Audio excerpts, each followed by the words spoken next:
Hello everyone, this is Red Robot, and today I'm trying something a little bit different using the pistol with the Criticola. Now, I originally got this idea from a terrible tactics video I wanted to make. And basically the way I was going to do it is hit someone with a fan of war to mark them for death, and then finish them off with the pistol.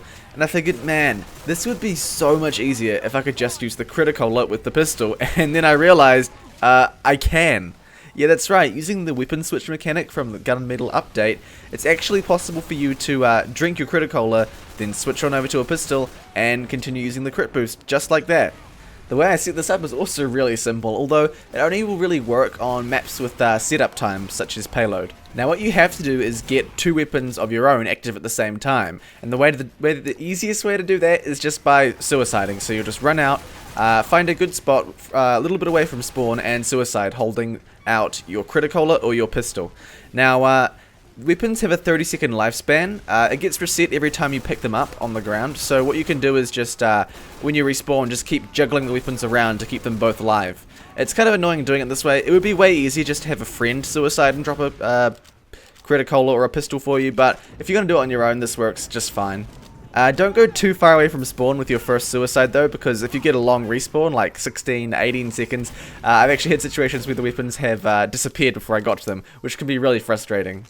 Man, in these clips, it feels just like whenever I drink the Criticola and pick up the pistol, I forget everything I've ever known about it before. I just whiffed all these shots, pretty much just holding the button down at times. I think just the Criticola effect and the kind of lightning just sort of throws my aim off a little bit. It's something I need to try a little bit more, maybe do a few more pistol-only rounds in order to get my aim back.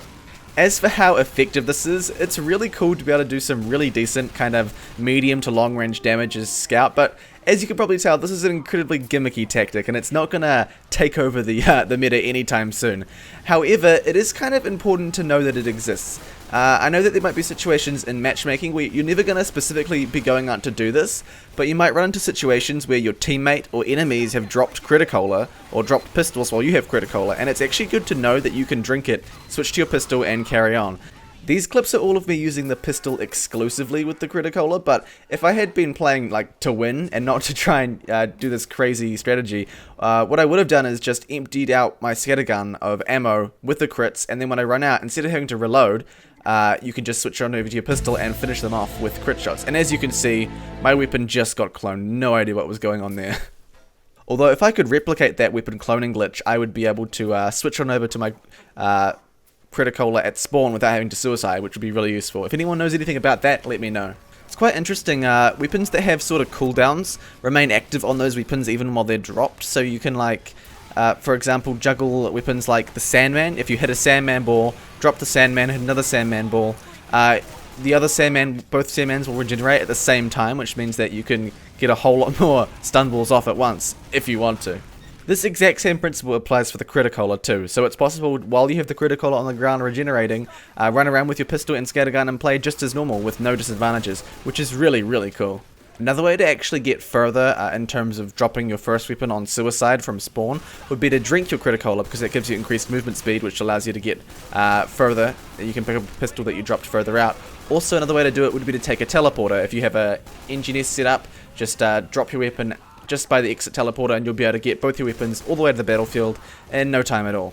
But when it comes to a payload map with a setup time, when you're on defense, I mean, what better thing do you have to do as Scout? You may as well set up a Spear Criticola, but you don't have to limit it to Criticola. You could get Bonk, you could get Mad Milk, you could get a Pretty Boy's Pocket Pistol if you wanted.